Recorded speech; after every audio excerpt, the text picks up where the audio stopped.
Assalamualaikum dan salam Malaysia Madani bersama saya Syarul Islam dalam berita pagi edisi Isnin 20 Februari 2023. Perdana Menteri Datuk Seri Anwar Ibrahim memberi kata-kata semangat buat calon-calon yang akan menduduki peperiksaan sijil pelajaran Malaysia SPM 2022 bermula hari ini. Ucapan tersebut dizahirkan menerusi laman sosial rasmi beliau semalam. Dalam ucapannya itu, Perdana Menteri turut mendoakan usaha dan kegigihan calon SPM 2022 dapat memberi kejayaan yang bermakna buat mereka. Seramai 403,637 calon bakal menduduki peperiksaan bertulis sijil pelajaran Malaysia 2022 yang bermula hari ini hingga 15 Mac. Peperiksaan melibatkan 3,355 pusat di seluruh negara.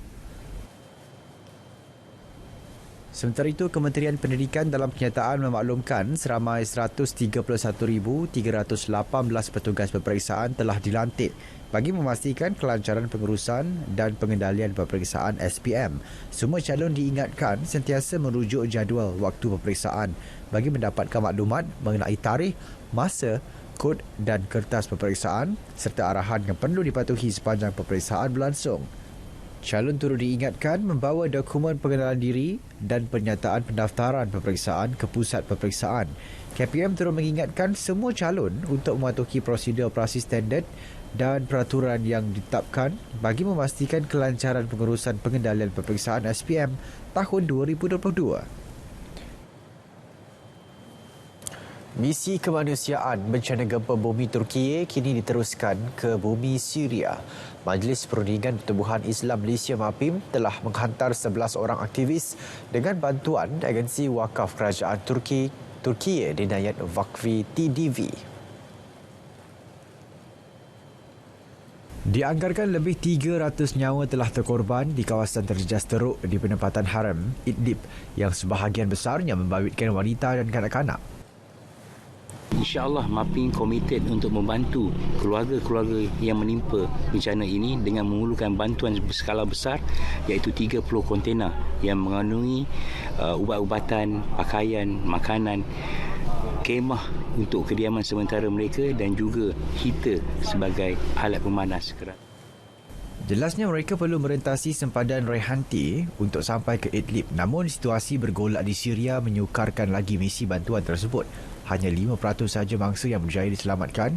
Berikutan tiada sebarang operasi mencari dan menyelamat dijalankan selain kekurangan peralatan yang sesuai dalam operasi tersebut. Baik, sementara itu, Perdana Menteri Datuk Seri Anwar Ibrahim turut memaklumkan bantuan terbaharu digerakkan Malaysia ke Damsyik, Syria semalam. Dalam satu kenyataan, beliau turut terkesan dengan keprihatinan rakyat Malaysia yang memberi sumbangan terhadap mangsa gempa bumi di Syria dan Turki. Menerusi Facebooknya, Datuk Seri Anwar Ibrahim memaklumkan keprihatinan Malaysia itu dizahirkan menerusi penyaluran bantuan yang berterusan sejak bencana alam itu melanda. Ia membabitkan penghantaran 42 tan barangan keperluan menggunakan 2 pesawat milik TUDM.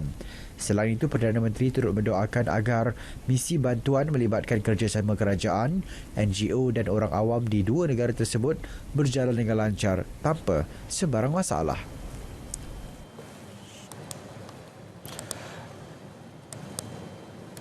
Sementara itu, Perdana Menteri Datuk Seri Anwar Ibrahim turut memaklumkan bantuan terbaru digerakkan Malaysia ke Damsyik, Syria semalam. Dan dalam pada itu, Hospital Medan Malaysia yang beroperasi di Celikan Adi Taman kira-kira 152 km dari Gaziantep telah merawat 164 pesakit sejak dibuka 14 Februari lepas. Komander Op Starlight 2, Brigadier Jeneral Datuk Dr. Amran Amir Hamzah memaklumkan cuaca sejuk melampau yang mencecah negatif 10 darjah Celsius pada waktu malam memberi cabaran tersendiri kepada warga ATM terlibat. Bagaimanapun, ia tidak menjejaskan motivasi anggota untuk memberikan perkhidmatan terbaik kepada warga Turki yang terjejas akibat gempa bumi. Rawatan yang disediakan merangkumi rawatan pesakit luar, ibu mengandung dan ginekologi, kanak-kanak, pembedahan am, ortopedik dan pergigian. Mengikut perancangan awal, hospital itu akan beroperasi di Celikan selama 6 minggu melibatkan 106 pegawai dan anggota. Cadangan penubuhan Suruhanjaya Keselamatan Cyber Malaysia dijangka dibentangkan pada persidangan Dewan Rakyat Jun depan selepas mendapat kelulusan Kabinet serta pengurusan tertinggi. Menteri Komunikasi dan Digital Fahmi Fadzil berkata ia kini dalam peringkat sesi libat urus bersama agensi berkaitan bagi membincangkan pelbagai aspek perundangan berkaitan. Sekiranya perlu untuk diwujudkan Suruhanjaya itu, beliau menjangkakan ia akan mengambil masa setahun atau 2 tahun. Bagaimanapun, fungsi atau bidang kuasa tugas untuk mengawal keselamatan cyber akan diteruskan oleh badan seperti Cyber Security Malaysia. Pada Januari lepas, Fahmi memaklumkan KKD berhasrat menubuhkan Suruhanjaya Keselamatan Cyber Malaysia sebagai langkah memperkukuh keselamatan cyber di negara ini. Satu pertemuan antara Menteri Besar dan Ketua Menteri akan diadakan hujung minggu ini. Diadakan minggu ini bagi membincangkan pilihan raya negeri PRN di 6 negeri terlibat. Perbincangan tertumpu kepada penentuan tarikh pembubaran DUN dan cadangan pelaksanaan PRN serentak. Menteri Besar Negeri Sembilan Datuk Seri Aminuddin Harun berkata, pandangan pemimpin setiap negeri akan dimaklumkan kepada Suruhanjaya Pilihan Raya menerusi taklimat selepas selesai perbincangan tersebut. Perbincangan insya-Allah kita akan adakan dalam minggu hadapan bersama dengan semua menteri besar dan kita juga akan ada taklimat dengan SPR untuk kita maklumkan pandangan-pandangan daripada negeri supaya pilihan raya dapat dijalankan secara serentak di seluruh negara insya-Allah. Maksud di 6 negeri tersebut. Beliau yang juga pengerusi Pakatan Harapan PH Negeri Sembilan turut bersyadang bermusyarat dengan pengerusi Barisan Nasional Negeri bagi membincangkan pembahagian kerusi. Hasil perbincangan akan dikemukakan kepada Jawatankuasa Rundingan Majlis Presiden PH. Kementerian Komunikasi dan Digital KKD mahu memastikan lebih ramai rakyat Malaysia keluar mengundi serta tidak dipengaruhi berita palsu pada pilihan raya negeri akan datang. Timbalan Menterinya Teo Nii Ching berkata ia bakal menjadi agenda utama bagi kementerian tersebut. Selain itu, beliau turut berharap penjawat awam memainkan peranan dalam menyebarkan mesej tepat berkaitan polisi kerajaan kepada orang ramai. Kita nak pastikan bahawa semua inisiatif usaha agenda baharu yang diudarakan ataupun yang dibangkit oleh kerajaan perpaduan ini boleh sampai ke peringkat akal umbi secara efisien.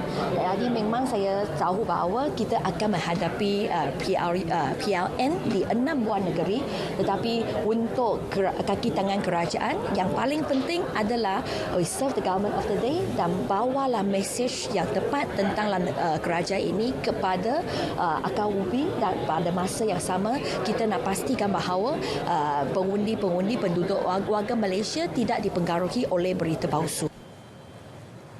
Ke arah itu, perbincangan bersama Ketua Pengarah Penyiaran Suhaimi Sulaiman akan dijalankan dalam masa terdekat mengenai pelan komunikasi untuk 6 negeri terlibat. Beliau yang dalam lawatan kerja ke Pulau Pinang turut mengadakan kunjungan ke RTM negeri tersebut selain menjadi tamu dalam satu program stesen radio Mutiara FM. Kementerian Sumber Asli, Alam Sekitar dan Perubahan Iklim NRECC menyasarkan pembinaan Denai Sungai Kebangsaan DSK sepanjang 10,000 km menjelang tahun 2030. Menterinya Nik Nazmi Nik Ahmad menerusi kenyataan berkata untuk tahun ini pihaknya menyasarkan pembinaan sejauh 1,000 km. Beliau berkata pembinaan DSK merupakan strategi pencegahan pencemaran melalui pendekatan berasaskan alam semula jadi. Ia akan dikenalikan Jabatan Pengairan dan Saliran JPS. Dengan wujudnya denai di tepi sungai, ia akan menggalakkan aktiviti seperti berkelah, memancing dan berbasikal dalam kalangan komuniti setempat. Bagi memastikan sasaran itu dicapai, NRECC dengan kerjasama kerajaan negeri akan mengenal pasti kawasan-kawasan reserve sungai untuk dibangunkan. Ujarnya, projek rintis DSK ini akan bermula di kawasan belakang Hospital Universiti Sains Malaysia dan melalui kawasan hutan bakau di sekitar Mint House Camp, Kubang Kerian. Nik Nazmi turut melakukan lawatan kerja di Denai Sungai Pengkalan Datu, Kubang Kerian. Hadir sama Setiausaha Bahagian Kanan Khidmat Pengurusan NRECC, Datuk Muhammad Rozwan Muhammad Baba Sakri, Pengarah JPS Kelantan Insinyur Kamal Mustafa dan Pengarah Bahagian Lembangan Sungai Insinyur Marinawati Abdul Malik.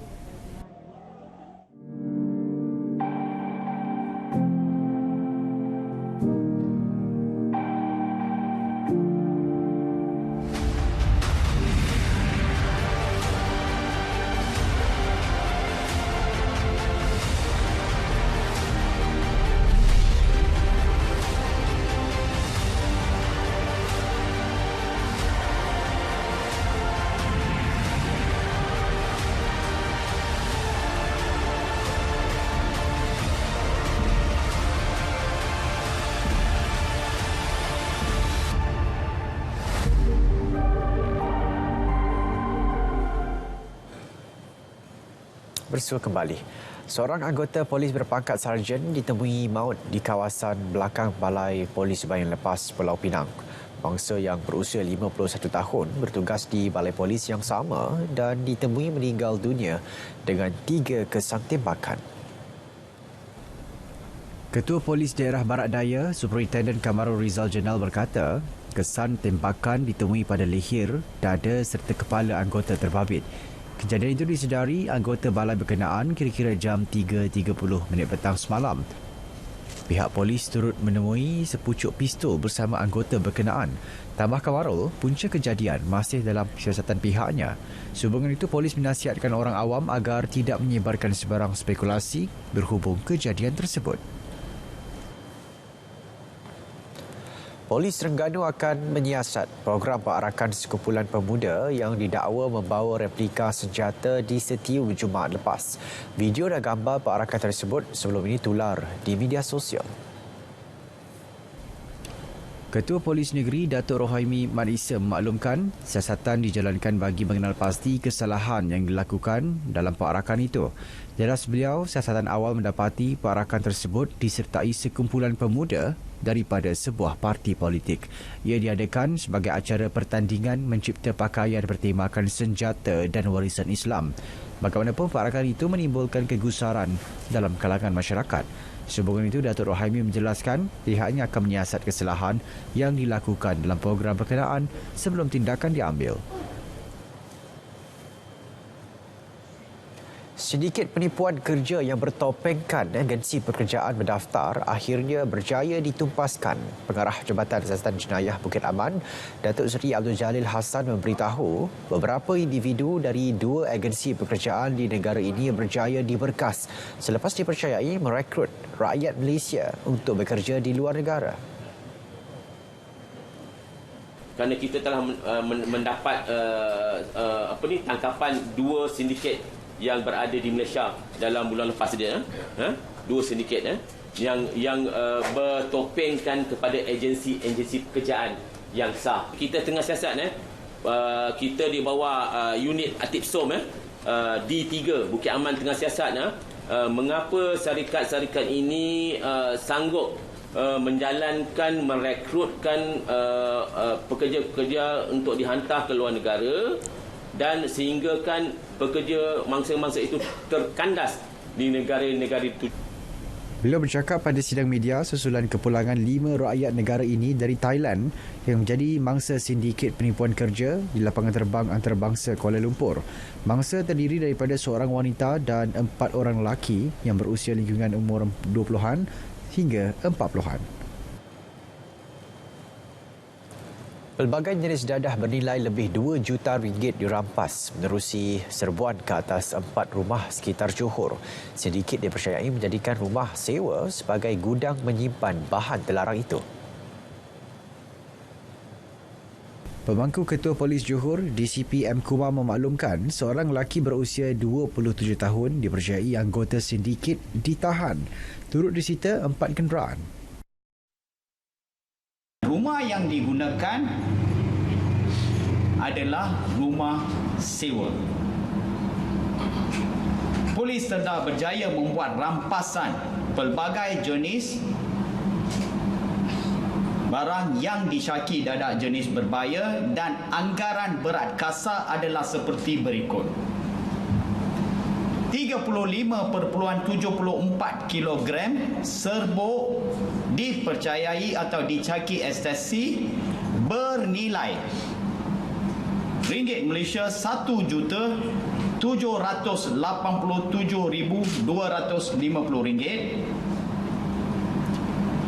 2.52 kilogram disyaki ketamin bernilai ringgit Malaysia 138,600 ringgit.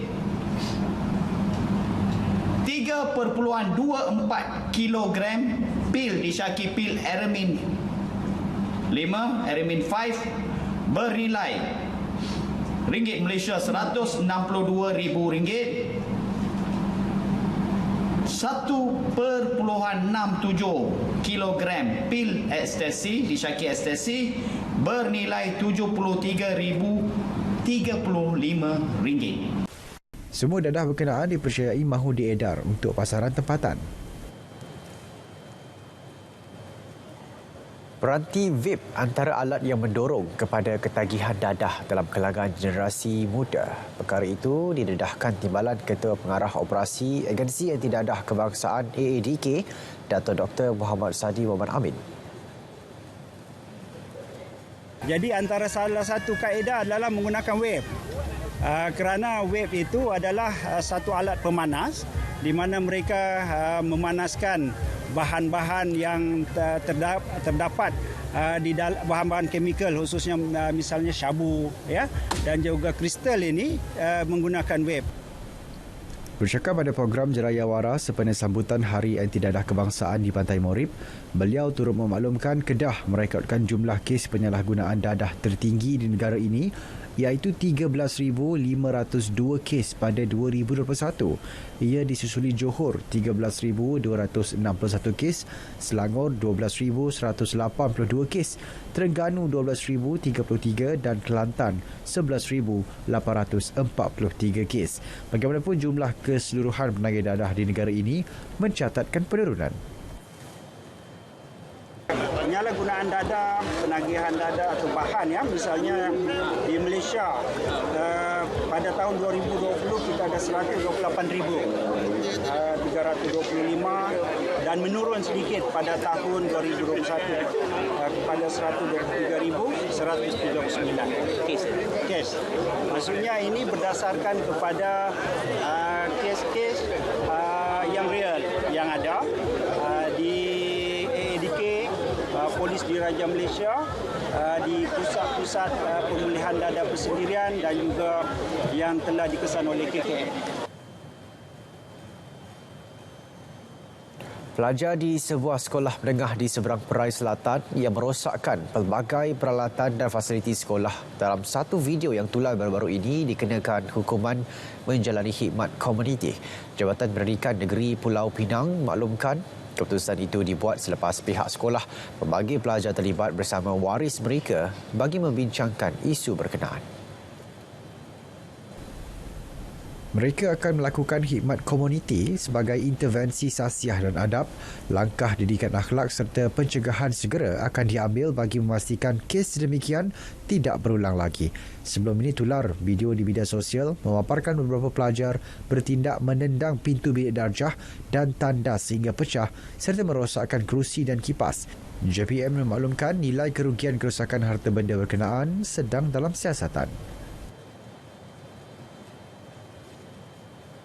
Lembaga Hasil Dalam Negeri Hasil menyarankan semua pembayar cukai untuk menyimak status tunggakan cukai dan syekatan perjalanan terlebih dahulu sebelum membuat perancangan untuk keluar negara. Pembayar cukai boleh membuat semakan status tunggakan cukai melalui portal MyTax. Manakala semakan sekatan perjalanan boleh dibuat di laman web Jabatan Imigresen Malaysia merujuk kepada Seksyen 104 dan 75A Akta Cukai Pendapatan 1967 dan Seksyen 22 Akta Cukai Keuntungan Harta Tanah 1976. Hasil diberi kuasa untuk menghalang mana-mana individu daripada meninggalkan negara jika mereka atau syarikat mereka mempunyai tunggakan cukai yang tidak dijelaskan. Pemakluman tindakan tersebut akan dibuat ke alamat terakhir yang dikemas kini oleh pembayar cukai kepada hasil melalui data percukaian terkini.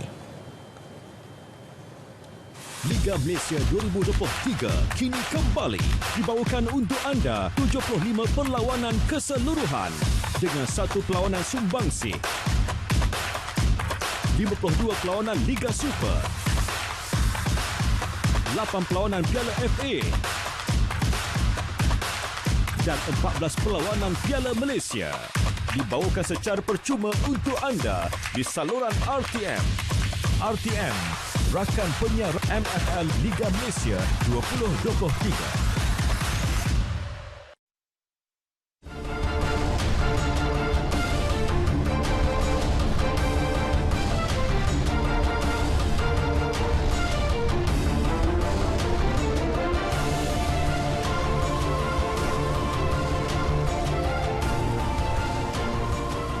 Beralih ke sukan. Pemilik Kelantan FC Norizam Tukiman percaya pasukannya mampu mencapai sasaran berada dalam kelompok 10 pasukan teratas Liga Super 2023 meskipun mengekalkan 50% muka lama termasuk penjaring terbanyak tempatan Liga Premier Nur Syamil Abdul Ghani. Jelas Norizam, pihaknya turut meletak sasaran mara sehingga ke suku akhir dalam kempen Piala FA. Ketika ini, skuad The Red Warriors itu telah melengkapkan kesemua 9 kota pemain import bagi menggalas cabaran musim ini. Dan pertama sekali adalah selamat datang ke Tiada Muda. Ada dua orang player lagi insyaAllah yang kita akan umumkan. Satu player sebab kita tengah uruskan visa sebab dia datang daripada Nigeria, so ada proses kemasukan immigration yang perlu urusan, dan seorang lagi pemain national yang ada mewakili national sebuah negara yang saya tak boleh umumkan sekarang.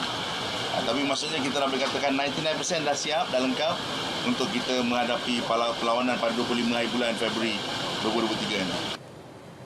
Norizam ditemui ketika majlis pelancaran jersey dan pengenalan pemain serta barisan jurulatih Kelantan FC di dataran Stadium Sultan Muhammad ke-4, Kota Baru semalam. Tambahnya, bagi cabaran musim ini, Kelantan telah membuat pelaburan besar dengan kos perbelanjaan 3 kali ganda berbanding musim lalu.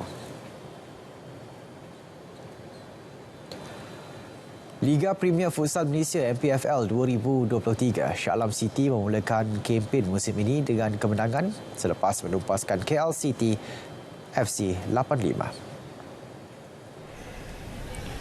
Pertemuan di Kompleks Sukan Negara Panasonic Shah Alam itu berlangsung sengit dengan kedua-dua pasukan saling berbalas asakan sebaik permainan bermula. KL City bagaimanapun lebih menguasai babak pertama apabila mendahului dengan jaringan 4-3. Api kebangkitan Shah Alam City mula terselah pada separuh masa kedua apabila meledak 5 gol sekaligus mendahului dengan jaringan 8-4. Manakala KL City pula hanya mampu menambah 1 jaringan untuk merapatkan kedudukan 8-5. Kedudukan itu kekal sehingga tamat permainan. Baik, kita beralih ke Liga Hoki Malaysia MHL 2023. Pasukan hoki Terengganu THT berpesta gol membelasah TNB Thunderbolts 8-1. Bintang Korea Selatan Jang Jong-hyun melakar hat-trick manakala penyerang negara Faizal Sari menjaringkan 2 gol dalam aksi di Stadium Hoki Batu Buruk, Kuala Terengganu semalam. THT yang bermain di laman sendiri begitu mudah menjaringkan gol seawal minit ke-8 menerusi Muhammad Marhan Jalil. Ia diikuti jaringan Shelo Silverius minit ke-13, Faizal Sari minit ke-22 dan 60, Jang Jong-hyun pada minit ke-24, 50 dan 59 serta Fitri Sari minit ke-56. TNB pula berjaya menjaringkan gol seguh hati menerusi Akmal Azaman pada minit ke-21 menerusi pukulan sudut penalti. Tamat permainan THT 8, TNB 1.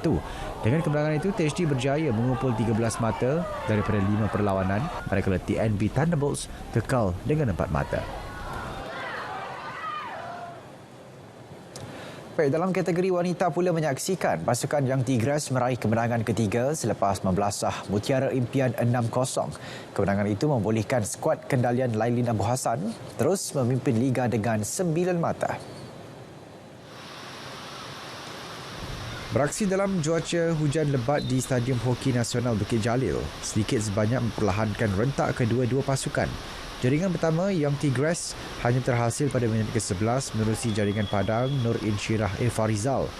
Nur Iman Adawiyah Muhammad Suhaimi meledak gol kedua pasukan beberapa minit berselang untuk meletak Young Tigres mendahului 2-0 tamat suku pertama. Young Tigres terus sekarang menambah 2 lagi gol pada suku kedua menerusi jaringan Padang Azmira Mia Sofia Azhairi dan Tiba Tarshini James masing-masing pada minit ke-24 dan 28. Mutiara Impian kian derita apabila bolos buat kali kelima menerusi jaringan pukulan sudut penalti Aina Zafifah Muhammad Razali pada minit ke-45. Azmira kemudian menutup kemenangan bergaya 6-0 ke atas Mutiara Impian dengan jaringan kedua peribadi pada minit ke-52. Yang Tigres bakal berdepan Negeri Sembilan dalam aksi seterusnya pada Rabu ini. Sementara itu, dalam satu lagi aksi, pasukan hoki KPT Unitan Thunder berjaya mengekalkan kelompok teratas selepas mencatat kemenangan kedua ke atas pasukan TLHT MSNNT dengan keputusan 4-1. Pada aksi berkenaan, KPT terlebih dahulu merobek gawang TLHT seawal minit pertama menerusi gerakan pukulan sudut penalti Nurmaizatul Hanim Syafi Syed Fuad. Namun THLT berjaya menyamakan kedudukan menerusi Nur Hazwani Sofia Hishamuddin hasil gol Padang pada minit ke-15. Ain Husil kembali meletakkan KPT di depan ketika memasuki waktu rehat separuh masa pertama hasil gol Padang. Meskipun hujan berterusan sepanjang perlawanan, KPT berjaya mengukuhkan kedudukan dengan 2 gol pemain kebangsaan Siti Nur Arfah Muhammad Nur dan Siti Zulaikha Hussein. Jurulatih pasukan KPT Unitan, Izwan Muhammad Saleh, gembira pasukannya berjaya mencapai objektif 3 mata meskipun sepanjang perlawanan berlangsung dalam keadaan hujan. Selepas ini, KPT akan bertandang ke Stadium Hoki Bertam Pulau Pinang bagi berhadapan Mutiara Impian. Kejohanan Liga Hoki TNB 2023 memburu piala berprestij di Arena Hoki Negara.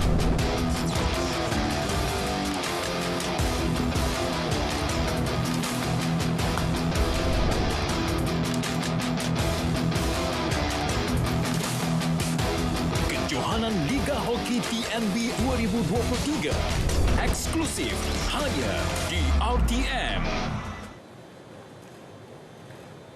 Baik, berita pagi berakhir di sini. Dapatkan perkembangan sahih sepanjang masa melalui portal berita.rtm.gov.my. Saya Syarul Islam. Assalamualaikum. Salam Malaysia Madani.